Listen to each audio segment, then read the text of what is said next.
안녕하세요. 오늘은 좀 무겁지만 우리 사회가 꼭 들여다봐야 할 이야기를 해보려고 합니다.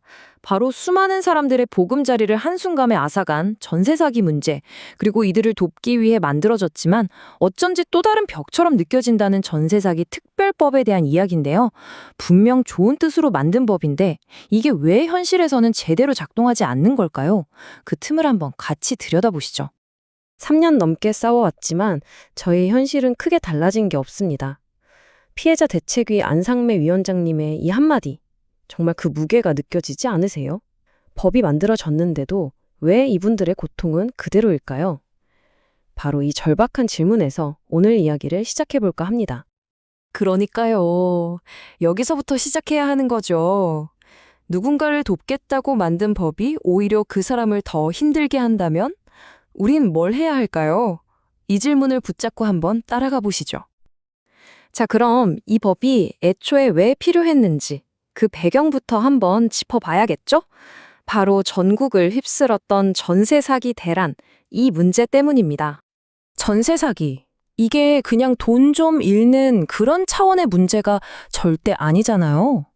어떤 분에겐 결혼 자금이었을 거고 또 어떤 분에겐 정말 평생을 모은 전 재산이었을 텐데 그게 한순간에 사라지는 거예요. 삶의 뿌리가 흔들리는 거죠. 그래서 피해자분들이 이걸 개인의 불운이 아니라 사회적 재난이라고 부르는 겁니다. 정말 공감 가는 말이죠. 이렇게 사회적 재난 수준의 사태가 터지니까 정부와 국회도 가만히 있을 순 없었겠죠. 그래서 2023년 5월에 전세사기 특별법이라는 걸 내놓습니다. 목표는 당연히 피해자들을 구하고 주거 안정을 돕는 거였고요. 그런데 이 좋은 취지로 시작된 법이 얼마 안 가서 아주 큰 논란의 중심에 서게 됩니다. 자, 그럼 이제 문제의 핵심으로 한번 들어가 보겠습니다. 도대체 이 법에 어떤 허점들이 있었던 걸까요? 비판의 핵심은 딱 한 단어, 사각지대로 요약할 수 있습니다. 이게 무슨 말이냐면요. 피해자들을 위해서 안전 그물을 쳤는데 그 그물코가 너무 커서 정작 구해야 할 사람들이 그 사이로 다 빠져나가고 있다는 얘기예요. 구체적으로 어떤 구멍들이 있는지 한번 볼까요? 첫째, 당신은 피해자가 맞습니다 라고 인정받는 것부터가 너무 까다로워요. 그 문턱이 너무 높다는 거죠. 둘째, 사기 수법이 막 여러 채 얽히고 설켜서 복잡한 경우가 많은데 이런 사건들 앞에서는 법이 그냥 속수무책이에요. 셋째, 정말 최소한의 보증금조차 못 돌려받는 분들이 있는데도 보호장치가 없고요. 마지막으로 집주인은 사라졌는데 집은 낡아서 무너질 것 같아도 누구 하나 나서서 관리할 수가 없는 그런 어처구니 없는 상황도 벌어지고 있습니다. 방금 말씀드린 이런 문제들이 그냥 글자로만 보면 감이 잘 안 오실 수도 있어요. 이게 실제 피해자들의 삶에선 어떻게 나타나는지 현장의 목소리를 직접 들어보면서 더 깊이 들어가 보겠습니다. 와, 부산에서는 단 한 명의 피해자도 실질적으로 구제받지 못했다. 아니, 이게 말이 되나요? 법이 떡하니 시행되고 있는데 특정 지역에서는 아무도 도움을 못 받고 있다니. 정말 충격적인 이야기인데요. 그 원인이 아주 복잡한 법적 구조 속에 숨어 있었습니다. 그 이유 중 하나가 바로 공동담보라는 건데요. 말이 좀 어렵죠? 아주 쉽게 말하면 이런 거예요. 한 건물에 여러 집이 있잖아요. 이 집들을 그냥 통째로 묶어서 하나의 큰 빚에 대한 담보로 잡아버린 상태. 이게 바로 공동담보입니다. 바로 여기서 끔찍한 딜레마가 생기는 겁니다. 건물 전체가 경매로 넘어가게 생겼어요. 근데 당장 길거리에 나앉게 생긴 한 세입자가 제발 경매만은 멈춰달라고 요청을 하면요. 그 건물에 묶여있는 다른 수십 명의 구제 절차까지 그냥 올스톱이 돼버리는 거예요. 결국엔 피해자들끼리 서로를 탓하고 원망하게 만드는 정말 잔인한 구조가 만들어진 거죠. 이런 상황은 경북 지역도 마찬가지입니다. 누가 봐도 명백한 사기예요. 다른 사람 이름 빌려서 계약하는 명의 신탁이나 아예 계약서 자체가 가짜인 허위 계약 같은 거요. 그런데도 법은 이분들을 피해자로 인정을 안 해줘요. 왜냐? 법이 서류에 적힌 형식적인 것만 따지거든요. 그 뒤에 숨겨진 복잡한 사기 수법 같은 건 들여다보려고 하질 않는 거죠. 그러니까 이런 모순부터 해결해야 한다는 목소리가 나올 수밖에 없는 겁니다. 자, 그럼 이렇게 복잡하고 답답한 상황 어떻게 풀어야 할까요?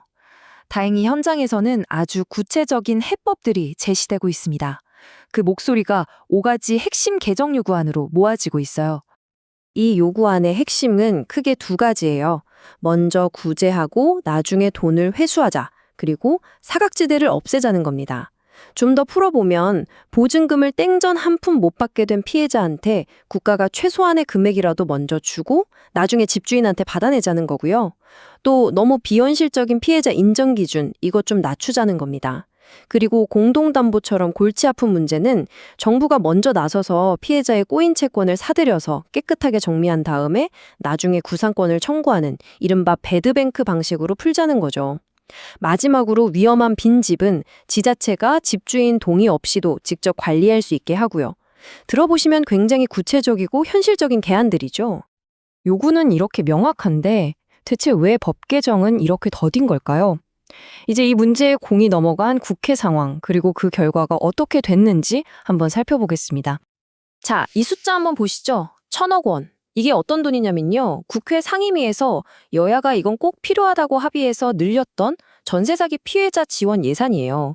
피해자분들께는 정말 한 줄기 빛과 같은 돈이었을 겁니다. 그런데 결과가 어땠을까요? 여야가 그렇게 합의까지 해놓고 이 1,000억 원 최종 예산안에서 그냥 사라져버렸습니다. 반영이 안 된 거죠. 정말 황당한 일 아닙니까? 그 이유가 더 기가 막힙니다. 돈을 쓸 수 있게 하는 법이 아직 통과되지 않았기 때문에 예산을 편성할 근거가 없다. 이런 논리예요. 결국 국회가 법 개정을 차일피일 미루는 바람에 피해자들을 도울 최소한의 돈줄마저 스스로 막아버린 셈이 된 겁니다. 참여연대 이지연 사무처장님의 말이 참 와닿는데요. 결국 이겁니다. 국회에서 법이 멈춰서 있는 그 시간 동안 피해자들의 삶 전체가 함께 멈춰서 있다는 사실. 우리가 이걸 절대 잊으면 안 될 것 같습니다. 생각해보세요. 세상에서 가장 안전해야 할 나의 집이 어느 날 갑자기 빠져나올 수 없는 덫이 되어 버렸습니다. 오늘 우리는 그 참담한 현실을 마주했습니다. 자, 그렇다면 마지막 질문을 던져봅니다. 이럴 때 국가의 역할은 과연 무엇일까요? 이 질문에 대한 답을 우리 사회가 함께 찾아야 할 때입니다.